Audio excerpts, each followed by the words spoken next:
廣州嘅一德路係著名嘅海味批發市場，不過喺度就隱藏住一家同海味毫無關聯嘅小店。下午1點半，店主黃生返到佢嘅小店準備營業啦。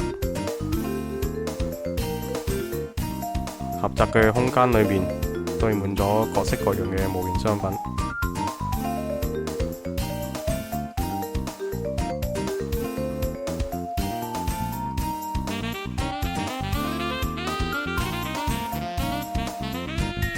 店鋪咧就由幾時開始啊？問我阿媽先知道。由幾時開始啊？我哋91年開始嘅。嗰時國內都係成日都講大陸話，我哋係率先嘗試咯。我哋都自己都冇諗過啊，做過嘅嘢。但係咧做下做下，大家好多啲粉絲啊，好多朋友啊，好多愛好者話：喂，幾好啊！你哋呢度咁啊，俾繼續做落去啦。不知不覺間一眨眼咁啊，已經過咗30年啦。咁啊，而家變咗一個比較老嘅店鋪咁樣咯。貨架上面堆滿咗各式各樣嘅模型，以高達系列為主。從幾十年前嘅舊款到上個月新出嘅新款式都有。咁嘅儲備量，唔好話廣州，就係放眼全中國都係好少有。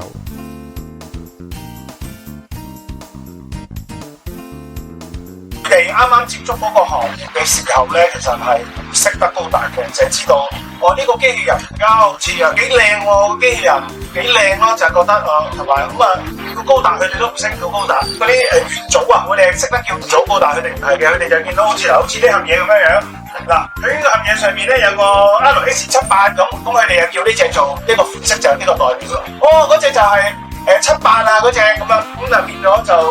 隨住個款式越嚟越多，咁佢哋即係嗰啲叫法就越嚟越複雜咯。但係就唔知道嗰隻嘢叫咩名。咁對於好多以前嘅玩家嚟講，就係話佢哋會問嗰隻有冇嗰隻高達，但係佢哋又唔識，咁啊變咗雞同鴨講咁樣。隨住呢個互聯網普及啦，隨住咁啊，我又跟住長大啦，咁啊呢個問題就自己自動解決咗啦。我哋由細玩到大。咁啊熟啊嘛！嗱，咁我哋呢度咧大概就有150平左右嘅，基本上咧我哋係羅列晒而家嘅一啲主流嘅萬代嘅高達拼裝模型，包括一啲通販啦，同埋一啲限量版，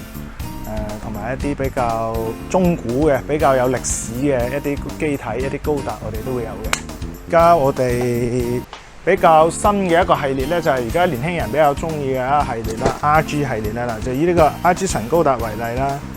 咁啊，佢而家叫做係最新款嘅。咁但係其實好多人咧，即係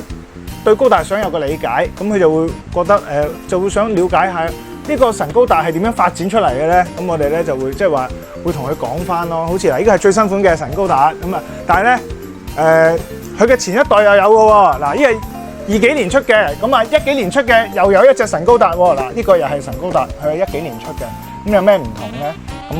呢個係有骨架，呢個咧就冇骨架 HG 嗰個 RG。咁就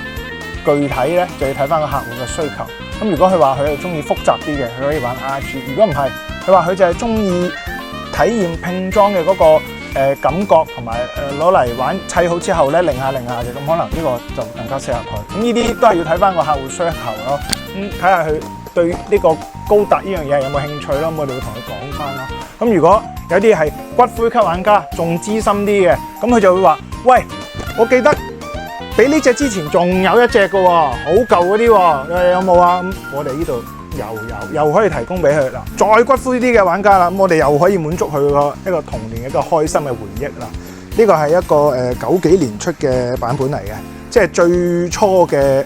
神高達啊！呢個係90幾年到而家應該係有差不多都30年咁嘅歷史㗎啦，係一個比較有歷史嘅機體嚟嘅。當然啦，呢個係一個再版啊，但係佢個原型嘅係即係第一次做出嚟咧，就係90幾年做出嚟嘅，係非常之驚豔嘅。其實即係話我哋睇翻嗰陣時係好驚豔嘅，包括佢啲細節啊、關節啊，同埋呢啲背包啊，甚至都可以脫離嘅，所以啊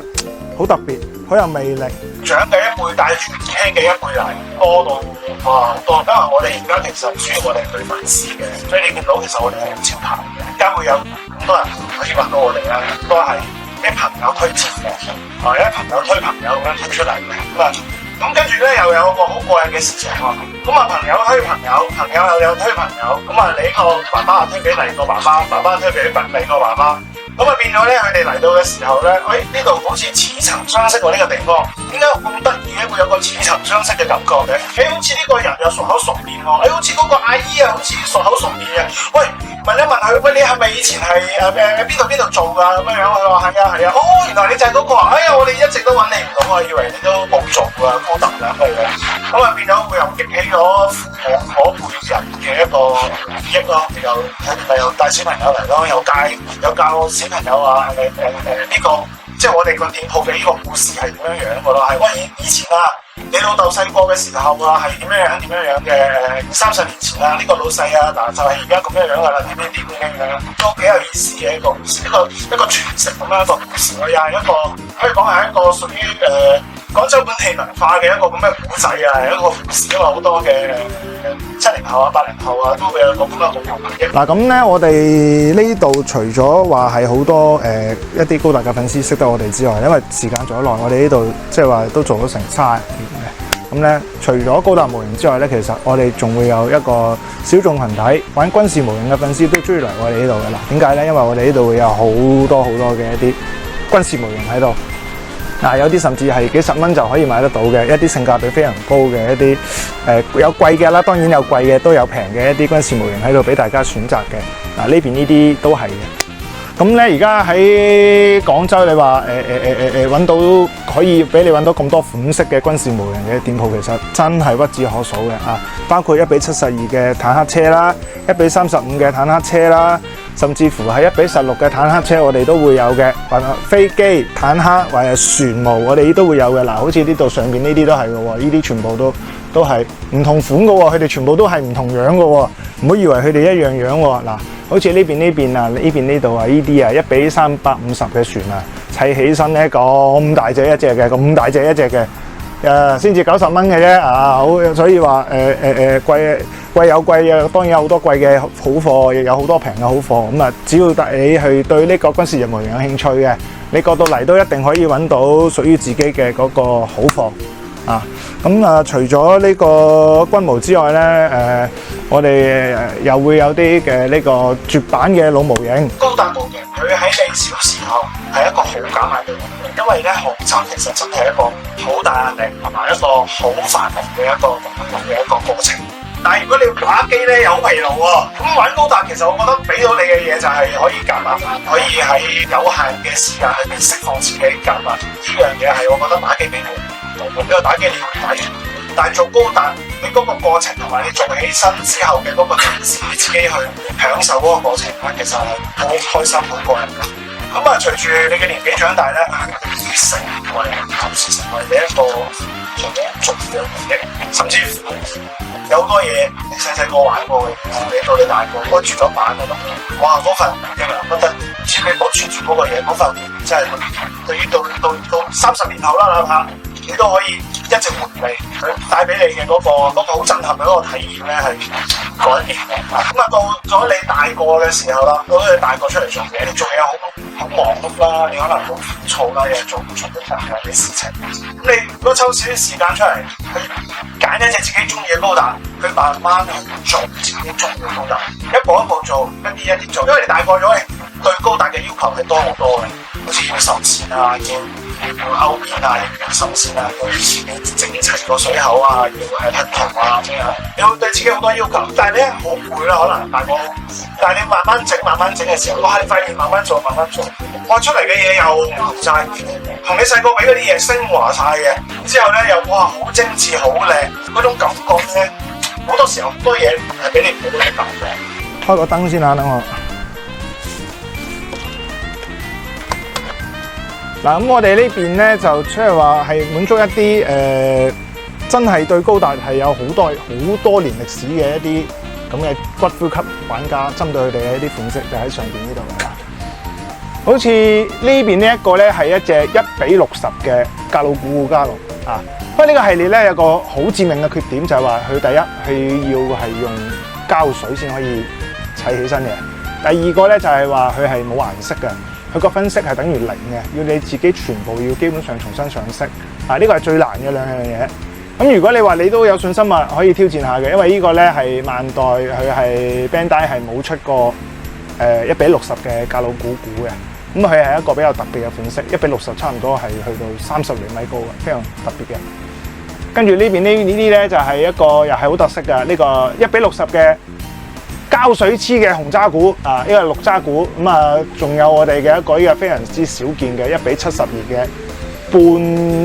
一半內扣嘅紅渣古，佢可以通過呢個塗裝之後咧，可以還原翻佢一半係紅渣古啦，一半係可以佢嘅整體嘅一個內骨骼可以整翻出嚟嘅，呢個非常特別嘅。同埋佢有個唔係 LED 喺裏邊有個燈珠喺裏邊，可以俾你做一個亮燈咁樣個眼睛亮燈改造咁樣，比較特別嘅一啲款式。外國人好多，其實呢2年都會有好多嘅外國嘅朋友。點解會有咁多外國嘅朋友咧？第一啦，佢哋而家因為互聯網普及啊，佢哋大家會上網啊，咁啊啱啱好又係朋友推薦，咁啊可能有個朋友啱啱喺外國咁啊發咗條片咁啊，跟住大家又講哇呢個地方點解咁得意嘅，有咁多高達嘅，喂好似用多過我哋國家喎咁樣，咁就變咗會引起佢哋一個強烈嘅一個共鳴啦，就會話好熱烈咁去討論呢個地方，咁就變咗甚至乎就好多粉絲就會嚟到中國旅遊啦，因為而家中國係免簽嘅，咁啊嚟到中國旅遊，咁不如去嗰度打下卡啦，咁啊一打卡，哇真係喂仲靚過條片上面講嗰啲喎，咁啊又佢啲粉絲又自己討論，粉絲傳粉絲咁樣，就我呢2年咋，我接觸咗好多國家嘅一啲朋友、一啲粉絲。前兩日就小交流，10幾、20歲嘅啫，一個白人嘅女仔，嚟自呢個歐洲荷蘭阿姆斯特丹，好遠過到嚟啦。佢話因為我喺網上見過你哋好吸引，覺得，所以佢就嚟到又好，又覺得好 amazing 啦，又覺得好哇好靚啊，好正啊咁樣，咪過嚟打卡咯。又有啲日本嘅朋友啦，佢哋過嚟問一啲日本本土可能都已經冇咗嘅一啲咁嘅高達啦，一啲咁嘅機體啊，咁啊都我接觸過嘅日本嘅客人，佢嘅年紀已經進步已經差唔多喺度60歲，仲買頂高達，所以呢種文化係真係一個代代相傳嘅一個文化，我覺得係。3點鐘之後，店裏面嘅客人開始越嚟越多啦，有種水泄不通嘅感覺。顧客各自有自己嘅心頭好。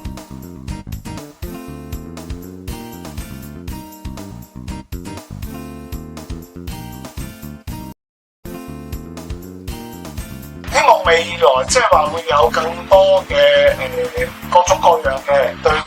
高達有唔同理解嘅朋友啦，或者講有其他嘅各種各樣嘅區嘅同國家嘅粉絲會過到嚟一齊交流啦，過到嚟一齊去討論啊、交流啊，